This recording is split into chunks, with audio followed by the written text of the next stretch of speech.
Welcome back to the channel, guys, and today I have 5 lesser known clubs that have sugar daddies in FM24. In case you guys are stuck for a save and you want to roll around in a bit of cash.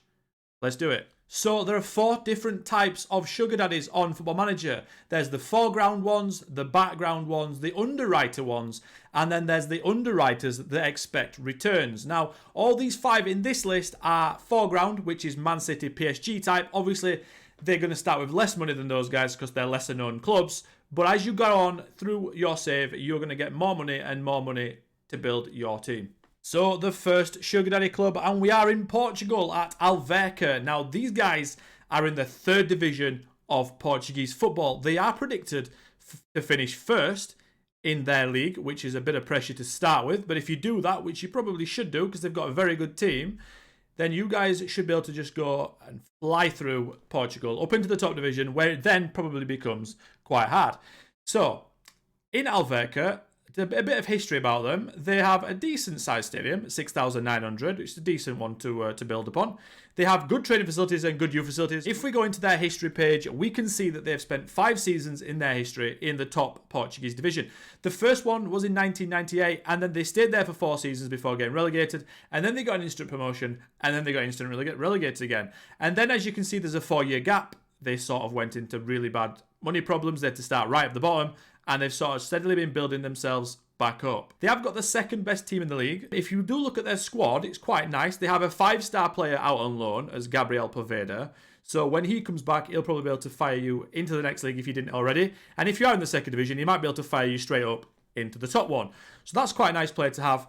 They've got some decent players. What is interesting, however, is the fact that your B team are playable in the 4th tier. So they're only 1 division below you. So when you're in the top tier, they could be in the 2nd tier, and they could be a very good breeding ground for youth players that you want to get some vital match practice. They have also had 3 very illustrious Portuguese national team players who have donned the Alverca colours. First one was Deco, and then Ricardo Carvalho, and also Maniche. They all played for Alverca at one point or another. They are also based in Alverca do Ribatejo, which is a district in Lisbon. So when you guys get to the top division, you're going to have to knock off your local rivals, Benfica and Sporting Lisbon, off their perch and become the dominant force in Portuguese football. Number 2 on the list is Johor DT of Malaysia. They are predicted first in the Malaysian Premier League, and as you can see, they have won the top division for the last 8 seasons, since 2014. So they are the best team, but the challenge here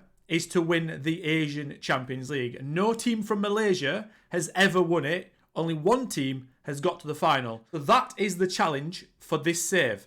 They do start with 5 million in the bank and 1.2 million to spend, which is quite nice. They also boast players like Fernando Forestieri. They've got some very good Brazilians, Bergson and Diogo. And they also have Takahiro Kunimoto.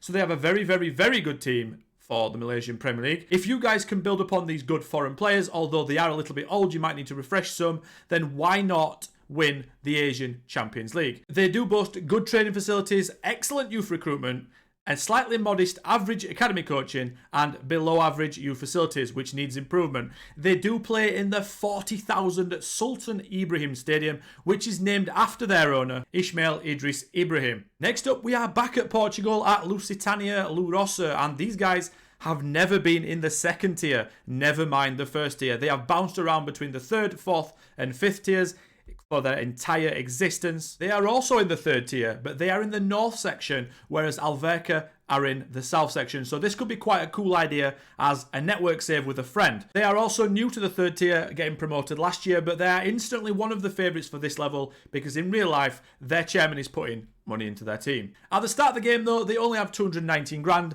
the same roughly as Alverca, but don't worry, as the seasons go on, they will be getting a lot more money. They play in the Estadio do Lusitania, an 8,000-seater stadium. They have good training facilities and good youth facilities, the same as Alverca, and they also have adequate academy coaching and average youth recruitment. Like I mentioned before, this could be a fantastic little network save with you and a friend to see who gets that first Portuguese title. Next up, we're off to China at Shanghai Port Football Club. They are predicted to finish first, but they have only won the title once in 2018. They play in the 33,000 Pudong Football Stadium. They boast average training facilities, average youth facilities, fairly basic academy coaching, and average youth recruitment.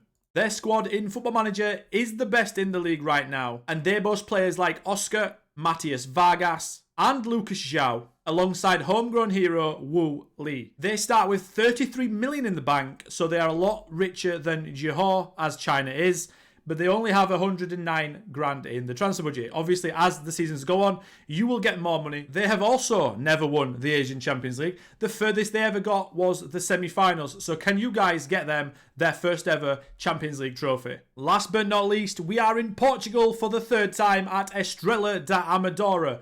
These guys originally founded in 1932, but they went bankrupt in 2010.